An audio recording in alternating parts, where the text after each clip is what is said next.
amigo? Hola, Buen día, César. bienvenido. ¿Todo bien? Muy bien, muy bien. Bueno, me ¿Ustedes alegro. cómo andan? Bien, muy bien. todo bien. Bueno, me alegro justo, mucho. falleció el Pepe ayer, que ya hace unos días Sí. que venía internado y que... Sí, él que- había renunciado, ¿no? A la vida seguir pública. y a seguir con un tratamiento con mucha quimio, Sí. mucho más invasivo. Dijo, Sí, esto sí. yo ya sé que no tiene reversión, con lo cual elijo... Sí. Recordemos que el año pasado, en el 2024, le habían detectado un cáncer de esófago que después se trasladó al hígado y ya se había repartido por todo el cuerpo.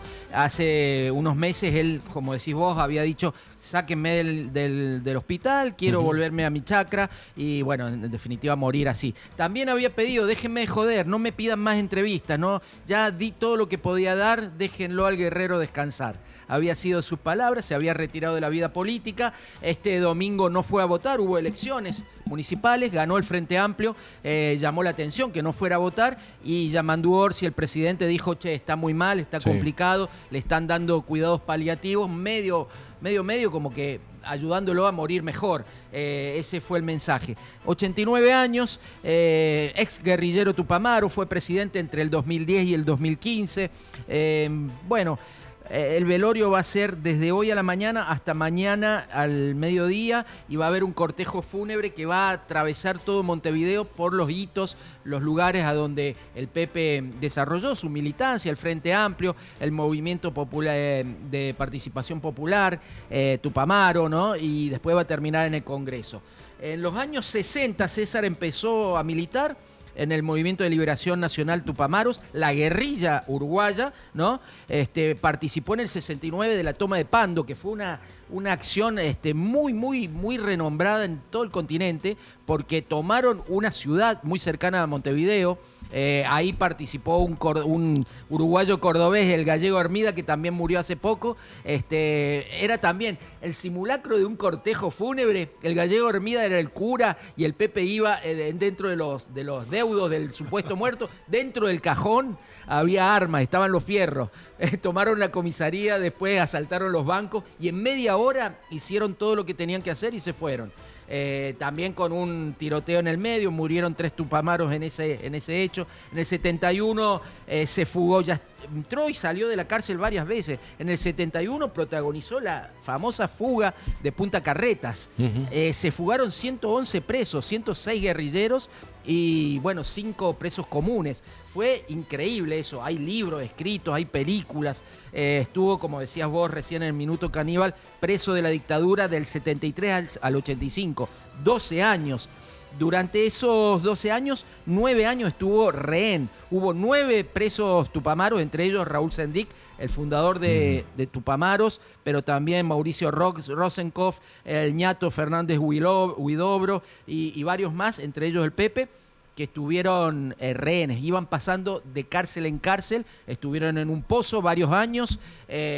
Dicen que en un momento, para no volverse loco, hablaba con las hormigas, que en un momento que estaba muy mal, una psiquiatra de la dictadura recomendó que por lo menos lo dejaran leer y escribir, le permitieron leer libros de ciencia y eso dice él que lo salvó.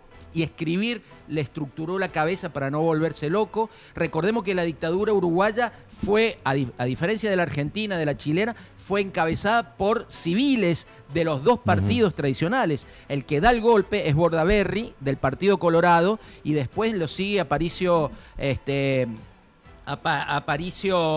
Méndez, del Partido Blanco, del Partido Nacional. En el 85 una amnistía lo sacó de la cárcel, después en el 95 fue diputado, después fue senador. En el 2005, cuando llega finalmente el Frente Amplio al gobierno con Tabaré Vázquez, fue ministro de Ganadería y Agricultura. De esa época es famosa su frase, que los uruguayos coman cordero porque la carne de vaca es para exportar, que fue muy criticada incluso por la izquierda latinoamericana.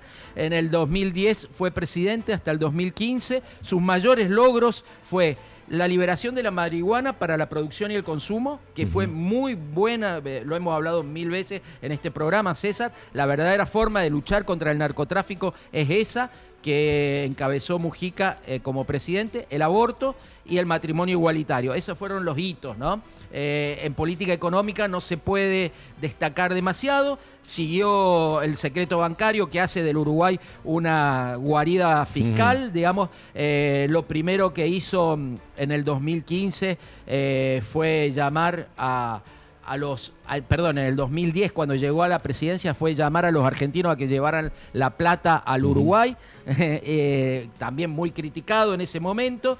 En temas de memoria, verdad y justicia, vos lo esbozaste, no hubo, bueno, hay muchas críticas y no hubo muchos avances. Los organismos de derechos humanos de Uruguay lo han criticado mucho porque desde siempre formó parte del pacto del Club Naval, de la impunidad de los genocidas. Él y el Frente Amplio impulsó 2 referéndums en el 89 y en el 2009 por la ley de caducidad, que es una ley de impunidad.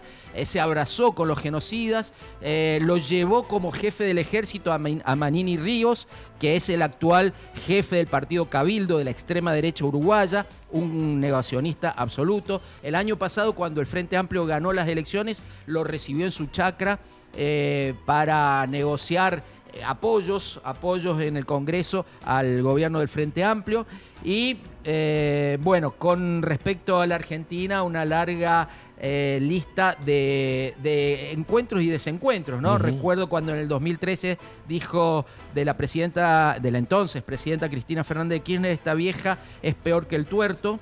En el 2024, el año pasado, volvió con lo de vieja y dijo: ahí está la vieja Kirchner al frente del peronismo, en lugar de ponerse de vieja consejera y dejar a las nuevas generaciones. Viste que uno de grande va perdiendo los frenos inhibitorios, entonces ya se ve que no le importaba nada y lo podía decir tranquilamente, ¿no? Hace rato que el Pepe no le Sobre importaba Milei nada. no tuvo la misma actitud. Dijo: espero que este proyecto de Milei dé resultado y que encauce a la Argentina. No me gusta porque es muy impulsivo y atropellado, jodió la relación con Brasil, fue la crítica más fuerte que tuvo con Milei, pero dijo: espero que este proyecto ande bien. Bueno, y después fue muy duro también con Maduro. Hay una cercanía con Lula, ¿no?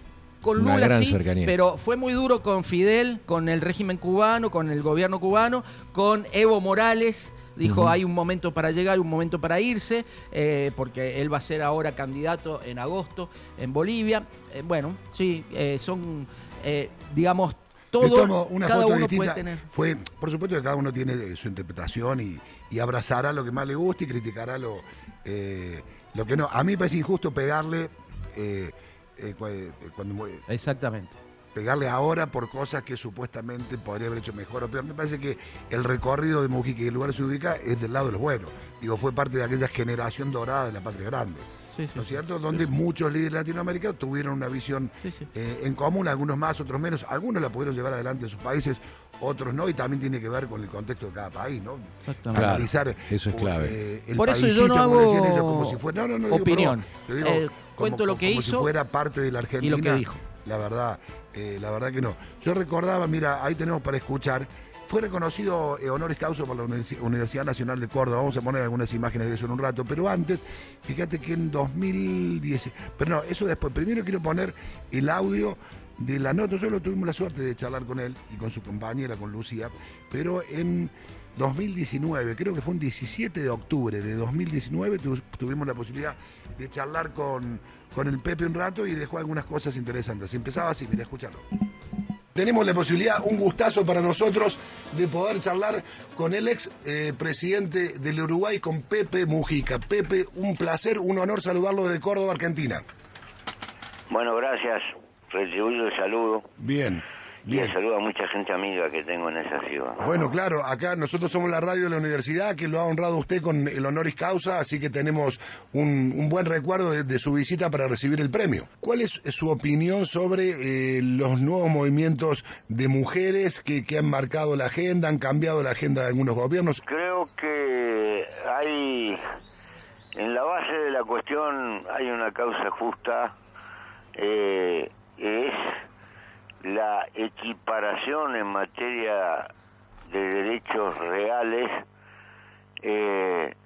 sin esa diferenciación que existe desgraciadamente en nuestra sociedad. Es muy común que en la misma tarea un hombre gane más que lo que gana una mujer.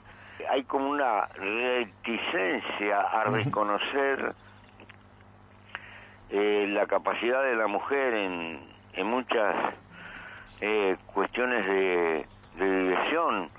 No quiero disimular con la lucha feminista las enormes diferencias que hay en materia de igualdad en nuestra sociedad, que incluyen obviamente a mujeres, pero creo que en el ranking de las postergaciones que soporta la mujer, la peor penuria es la de las mujeres pobres con hijos, que muchas veces quedan abandonadas, que cumplen su función de pobres, pero además su función de madres en esas condiciones. Y esto tiene repercusiones terribles a lo largo de la sociedad. Hoy sabemos que lo que pierde una criatura desde el vientre en los primeros 3 años de vida es francamente irrecuperable. Así usted le dé después todo lo que quiera.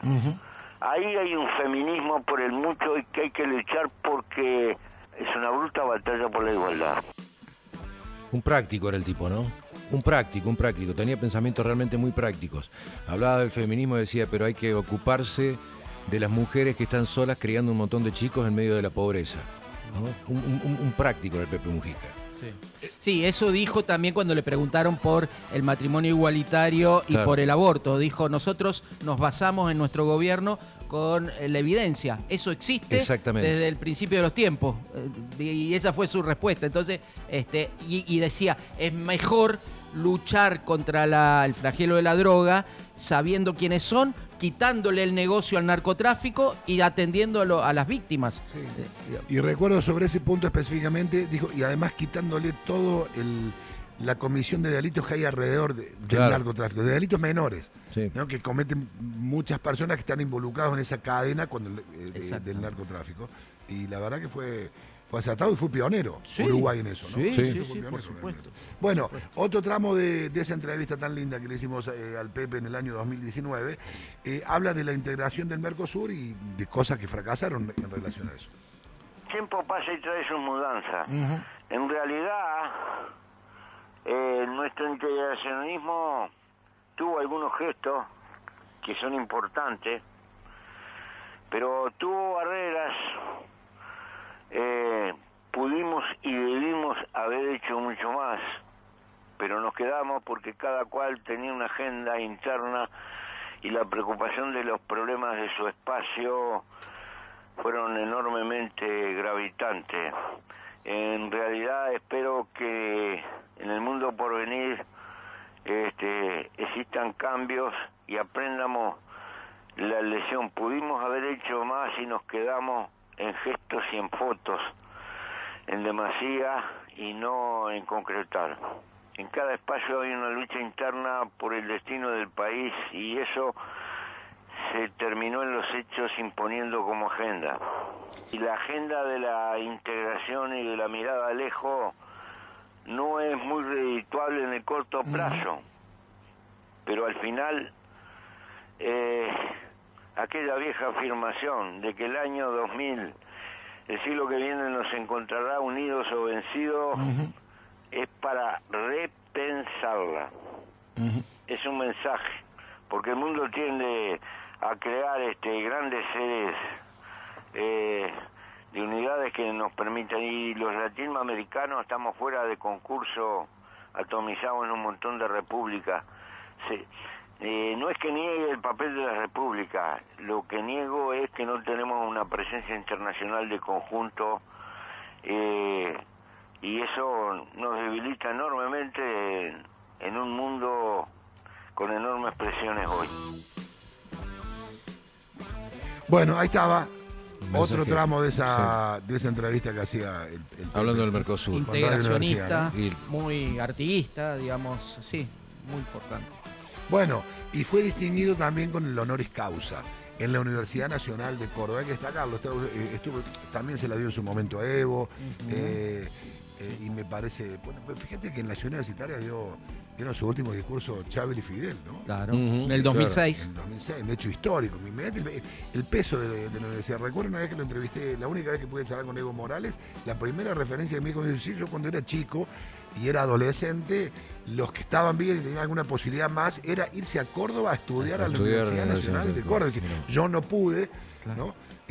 Por mi vida, porque era muy pobre. Dice, pero ese era el sueño de cualquier adolescente joven, de donde él era de Bolivia. Y digo, para rescatar la importancia de la universidad. A ver, dos tramos de lo que decía el Pepe Mujica. Vamos con el primero, si querés.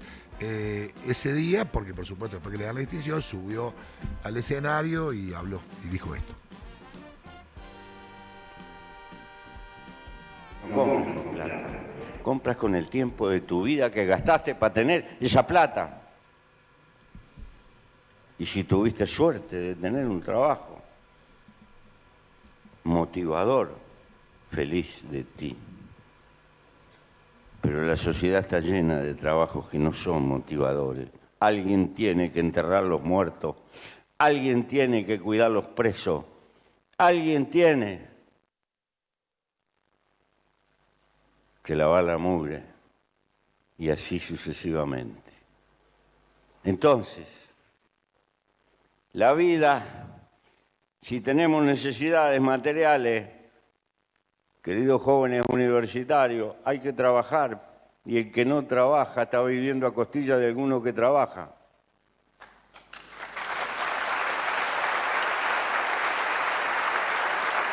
Pero la vida no es solo trabajar, porque es la aventura más hermosa que tiene cada cual arriba de la tierra, y hay derecho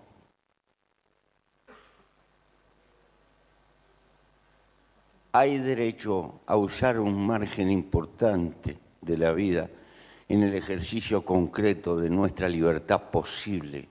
Y nuestra libertad posible hay que definirla. Es el tiempo de vida que tú gastas en aquellas cosas que a ti te pueden motivar.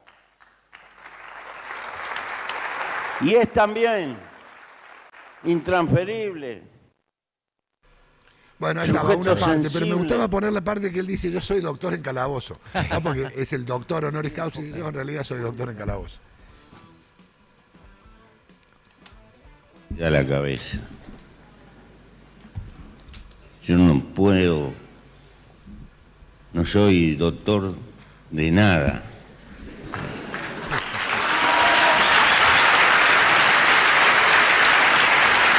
En todo caso,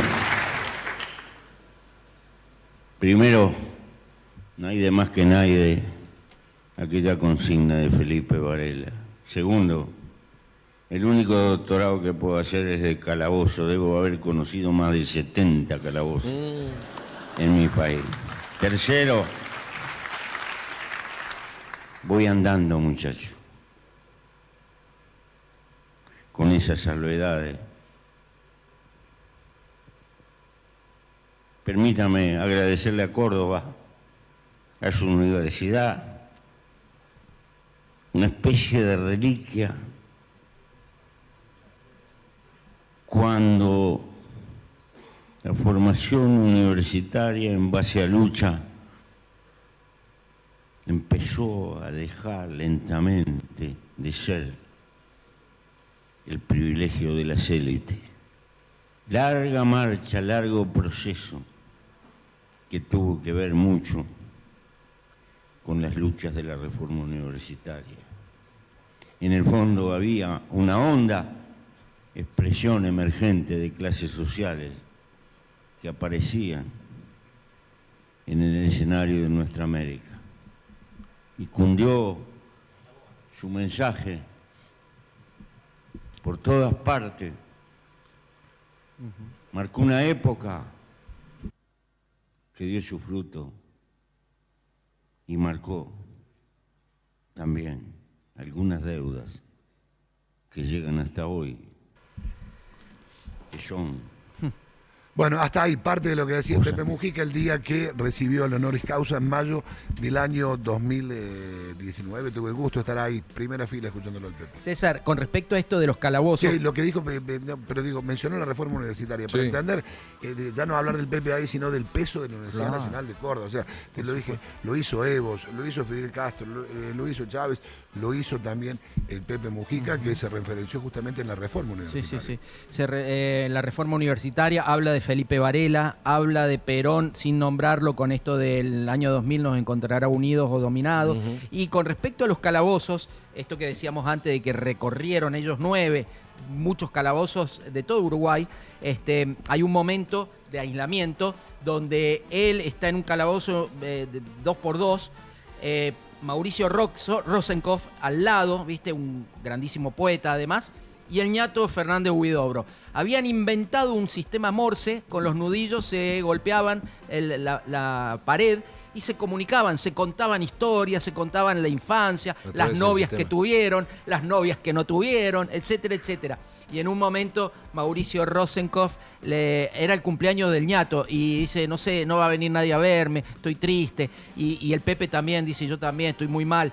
Y Rosenkopf les manda un poema que dice: y si este fuera mi último poema, insumiso y triste, raído pero entero, tan solo una palabra escribiría: compañero. Ah, mira vos. ¿Y todo eso en código Morse? Sí, Se lo pasó en código Morse, qué bueno. En ese código que habían Sí, inventado. Pepe siempre se acordaba de eso, de ese poema de Mauricio Rosenkopf, escrito en la cárcel, en la cabeza y... Comunicado a través del código. Qué bárbaro, ¿no? Notable. Sí, cortito, pero contundente, muy profundo. Notable. contundente. Bueno, Impresionante. Era una de las características que tenía el Pepe. No había palabras vacías en el Pepe Mujica. No, y tenía eso que yo decía hace No un rato, había palabras vacías. la capacidad de ser profundo, pero de manera muy sencilla. Muy Porque lo que sencilla. dice son cuestiones, a veces ni siquiera políticas, muy filosóficas. Muy Muy filosóficas. filosóficas, pero con una sencillez que todavía te penetra mucho más. Y en el Mucha de discurso del Cerro Pepe, Largo. sí, en el discurso del Pepe no sobraban las palabras. No sobraban las palabras, pese a que los discursos muchas veces eran largos, Sí. no sobraban las palabras. Y no había palabras vacías. Hincha de Cerro Largo. Él, a propósito, nunca se hizo ni de Peñarol ni de Nacional. No era un fanático del Son como fútbol. el River Boca, el Belgrano Talleres Claro. de allá. No era un fanático del fútbol, pero él una sola vez lo explicó. Dice, a mí me gusta Cerro Largo porque interpreta la lucha de los pobres, la lucha de los humildes frente a los dos grandes, a los dos colosos, ¿no? Claro, Nacional y claro, Peñarol. claro. Un poquito como lo que hizo Agustín Tosco, que tampoco entendía nada de fútbol, pero una vez dice que todos son hinchas de alguien. Dijo, entonces agarró el diario, se fijó quién iba último, Huracán de Parque Patricio. Entendía Soy muchísimo. hincha de Huracán. Siempre un huracán está último. No coincido con que no sabía nada de fútbol. No sabía importa un montón. cuando leas Gringo esto. Tosco. Sabía de la vida, sabía, claro. Claramente, pero Sí. Gringo Tosco Sabía de sufrir. se hizo hincha del último. Cerro Largo es de una barriada, el Cerro, en Montevideo, donde ahí no llega el turismo, pero está casi en el centro de Montevideo, muy cerca del río, y es un bastión del Frente Amplio. Y ahí cerca, más o menos cerca, está la chacra donde vivió hasta el último día con Lucía Topolansky, su compañera, 9 años más Que chica que también él. otra historia impresionante, ¿no? Sí, Digo, muy No linda tuvieron historia. hijos y se acompañaron, mirá vos, no qué loco tuvieron eso. hijos, Mirá vos. nunca. Están juntos desde el 68, más o menos. Y bueno, ella también senadora, vicepresidenta, dijo, lo voy a acompañar hasta el último momento. Hay una parte muy linda cuando él dice, vivan el amor, chicos y chicas, cuando son jóvenes, de manera impulsiva, pasional. Cuando son viejos, es una dulce tradición. Ah, qué lindo. Qué lindo es, qué bonita frase. ¿Ves lo que decíamos? No hay palabras vacías, no hay palabras al pedo en el discurso del Pepe. No decía el pedo, no. Bueno, Era Pepe, pero no pedo. Pero decía mierda a Decía veces. el Pepe. Por favor. También dijo, cuando te vas, no te llevas una mierda en el cajón. Es cierto. Y Lo peor bueno, es que es cierto. Ahí tenés sí, es cierto. Lo peor es que la es cierto. simple profundidad de Mujica. Así es. Sabias palabras. Sí, alguien que hacía de esto de vivir liviano un culto. Sí, la verdad que yo para vivir necesito lo básico. Algo que en el mundo en el que vivimos, donde estás permanentemente excitado para consumir, ¿no? Él decía, yo necesito lo básico, que es lo que está en la chacra. Mi perro de 3 patas, alguna la huertita, ¿no? Y vivir de esa... Bueno, es lo que decía ahí en el discurso que dio cuando le dieron el honoris causa, ¿no? En la parte del discurso que hablaba sobre el tema del laburo. Sobre el tema del laburo. Si bien hay gente que O sea, traducido, si bien hay gente que labura de lo que quiere y está apasionada, hay alguien que tiene que hacer el trabajo sucio, que no hacen los otros. Entonces, ojo con el glorificar el trabajo para que el producido de ese trabajo nos aliente más el consumo. Trabajar para vivir y no vivir para trabajar. Son Exactamente. dos cosas muy distintas. Y una distinción importante, una aclaración, él decía siempre, che, yo no soy un presidente pobre, no digan eso, yo soy un presidente austero, lo Claro. que decís vos, no necesito más, pero porque también se ha hecho una mala utilización Sí, de la pobreza. coincido. Pasa con Belgrano La también. romantización de la La pobreza, ¿no? romantización de Exactamente. la pobreza. Pasa con Belgrano, la clase dominante, los Manuel ricos te dicen- Belgrano, aclara, con porque Manuel si no pareciera Belgrano. que estás hablando de Che, Belgrano. qué bien Manuel Belgrano, qué bueno que murió pobre, Sí. buenísimo. Como Lo importante Belgrano no no es le eso. gustaba Claro, ser pobre. obvio. Exactamente. ¿A quién le gusta ser pobre? Claro, ¿A quién entonces le gusta ser pobre? el mensaje subliminal es, está bárbaro ser pobre. No, Y no, no es así. ni Belgrano, Sí. ni Pepe Mujica. Como si fuera un valor en sí mismo. Así, che, es pobre o Exactamente. honesto. Exactamente. maestro, no era Es eso. pobre porque no tiene otra oportunidad Es más buen, que ser es buen pobre. punto ese, Mariano. Exactamente. Gracias por aclararlo. Bueno, hasta aquí parte de lo que hemos podido recordar, rescatar también de nuestros archivos y lo que cada uno, a mí me llegó mucho, la verdad no sé, tenía esa magia de, me encantaba escucharlo. Y aún cuando podía coincidir o no en todo lo que decía, pero me gustaba escucharlo. Vos sabés que una vez la madre de Pepe volvió de la cárcel muy conmovida, ¿no? Y lo había visto y se encontró con una vecina y le dijo, está mal, pero este chico va a ser presidente por, Mirá vos. por el piquito de oro que tiene. El piquito de oro, Por claro. lo que decís vos, ¿no? El piquito de oro. Qué buena historia, Mariano. Bueno, un lujazo, justo coincidió, la muerte no te anuncia nada, pero coincidió, mira, justo que hoy venía Mariano. Y Así contó una que- historia fantástica, Me Mariano, quedo con realmente, eso que dijiste vos. En general la muerte mejora a las personas, no es este caso. Exactamente. No es este caso. Exactamente. No necesitaba eso. Bueno, y lo que sí vamos a hacer hasta el cierre del programa, poner toda banda uruguaya, toda música uruguaya. ¿Está bien o no? Esa es la decisión. Está muy Ha bien. sido una Está muy decisión bien. artística, ¿cómo se dice? Arbitraria. Obituaria. iba a decir. Obituaria. Obituaria. Obituaria Que va más allá de tus gustos personales. Sí, sí, arbitraria Iba siempre. a decir Sí. unilateral, pero bueno. Unilateral, Eso claro, siempre, sí. eso Es todos los cierto, días. es La verdad. definición es unilateral. Hablando de No, música no, uruguaya, me disfrazo. Zampayo, Sí. uno de los grandes, de los próceres del folclore uruguayo, muy amigo del Pepe Mujica, cuando también quedó en cana, porque entraba y salía del Uruguay a la Argentina y en el estuche de la guitarra no llevaba guitarra, llevaba los fierros para el Pepe y los tupamaros. Muy al Capone, boludo. Aníbal Muy al Capone, Zampayo. Muy al Chicos. Capone, muy al Capone. El Mira autor vos. de El Uruguay no es un río, Sí. es un cielo azul que baja. Ujú. Así es. Bueno, Pero muy bien. Gracias, Mario, querido, como siempre. ¿Algo esta Gracias. semana?